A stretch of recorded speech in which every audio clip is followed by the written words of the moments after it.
Cordial saludo. En esta ocasión vamos a estudiar el movimiento parabólico. El objetivo de la práctica es determinar la velocidad del proyectil.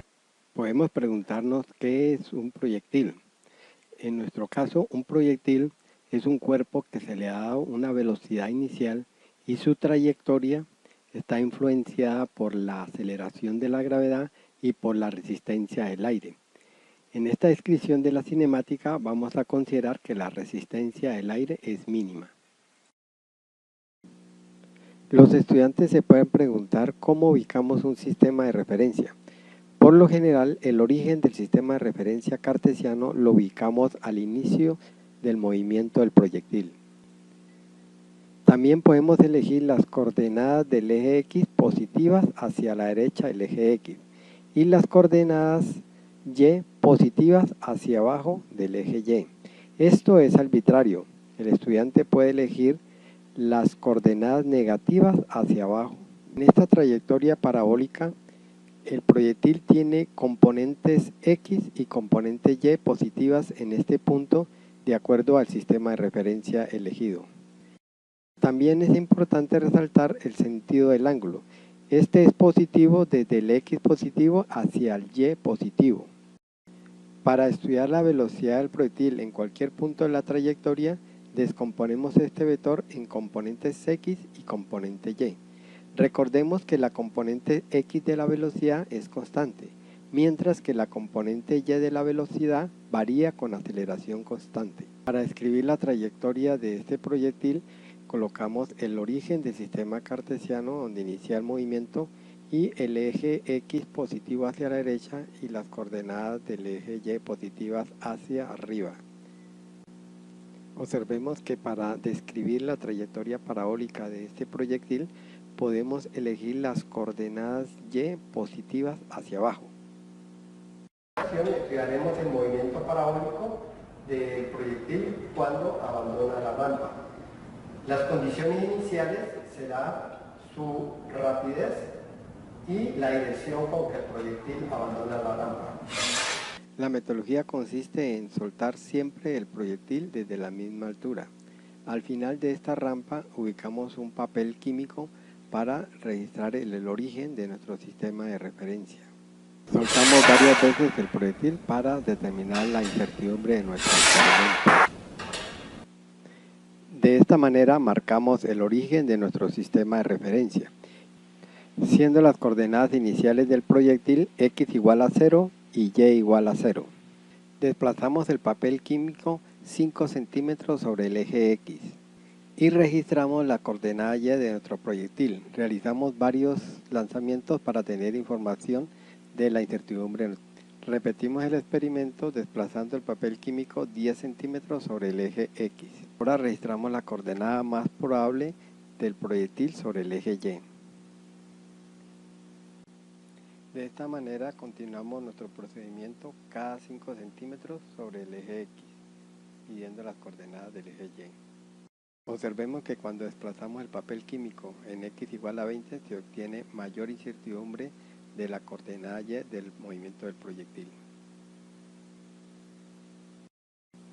Finalmente ubicamos el papel a 35 centímetros y 40 centímetros y tomamos las componentes verticales del movimiento. En este plano cartesiano hemos ubicado la trayectoria parabólica del proyectil estudiado. En la tabla podemos apreciar los valores promedios de las componentes X y las componentes Y de la trayectoria parabólica del proyectil estudiado. El movimiento parabólico del proyectil lo podemos estudiar mediante esta ecuación cuadrática obtenida teóricamente de la cinemática, donde P sub 0 es la rapidez inicial del proyectil, θ sub 0 es el ángulo inicial que forma el vector velocidad con respecto al eje X y Y sub 0 es la posición inicial del proyectil en el eje Y. En esta gráfica observamos una curva parabólica obtenida de los valores promedios del movimiento del proyectil. Con ayuda de un software obtenemos el ajuste cuadrático de los valores promedios de la componente Y en función de la componente X. Podemos observar que este modelo experimental se ajusta al modelo teórico, donde estos parámetros de estos términos nos dan información de la rapidez inicial y del ángulo inicial del proyectil, respectivamente. Las líneas verticales sobre la curva nos dan información de la incertidumbre de nuestro experimento. Observemos que a medida que nos alejamos del eje X, la incertidumbre de la coordenada Y se hace mayor. Un método matemático utilizado para linealizar esta función cuadrática consiste en dividir a ambos lados de la igualdad entre X. Podemos definir una nueva variable Z igual a Y sobre X.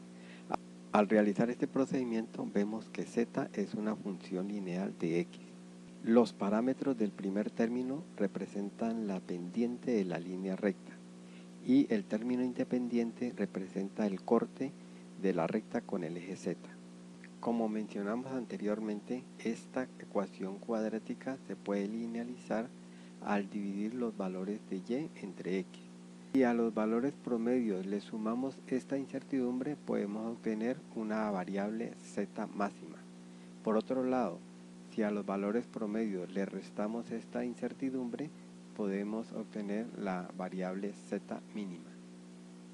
Al graficar la variable Z en función de la variable independiente X, obtenemos tres líneas rectas. La recta central corresponde a los valores de Z promedio. Con ayuda de un software obtenemos la ecuación lineal de esta recta central. El parámetro del primer término corresponde a la pendiente de la recta central, mientras que el término independiente representa el corte de esta recta con el eje Z. Al comparar estos dos parámetros del ajuste con el modelo teórico, podemos obtener información de los valores más probables de la rapidez inicial y el ángulo inicial del proyectil. En la primera fila de esta tabla podemos apreciar los valores más probables de la rapidez inicial y el ángulo inicial del proyectil obtenidos de la recta central de la gráfica anterior.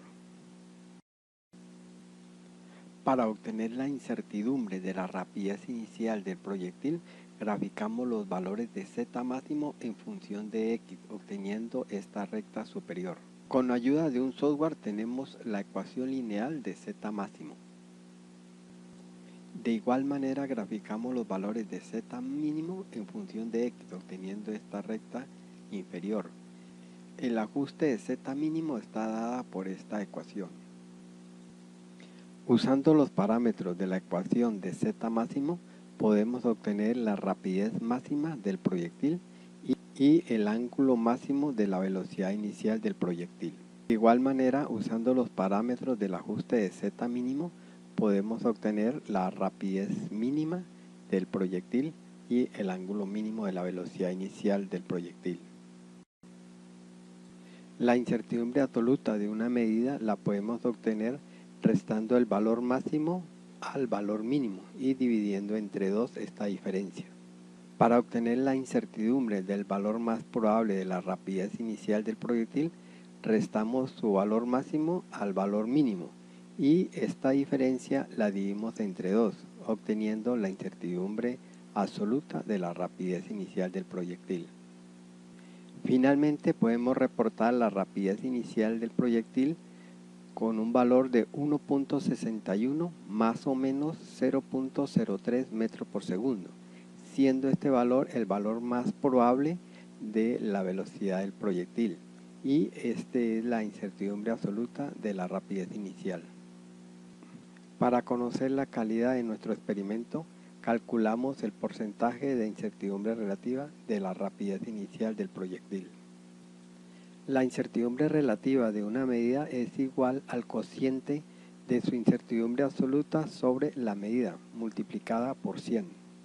Reemplazando estos valores, observamos que la incertidumbre absoluta de la rapidez es 0.03, dividido entre el valor más probable de 1.61, multiplicado por 100, nos da un porcentaje del 2%, lo cual nos indica que la metodología utilizada para calcular la rapidez inicial del proyectil es adecuada.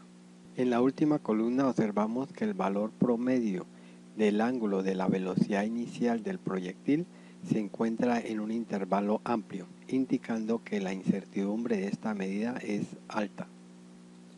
Utilizando un lanzador de proyectiles, en un segundo video estudiaremos la rapidez inicial y su incertidumbre de un proyectil. Con dos fotoceldas adaptadas al lanzador de proyectiles podemos medir la rapidez inicial del proyectil. El tiempo de vuelo del proyectil lo medimos utilizando este sensor. Con ayuda del programa Caston conectamos los sensores a nuestra interfaz. Gracias por la atención prestada. Les recuerdo leer con anticipación la guía del laboratorio. Por escrito lo pueden presentar de acuerdo al formato que se les coloca oportunamente en la platuara. Que tengan mucho éxito en su laboratorio de movimiento parabólico.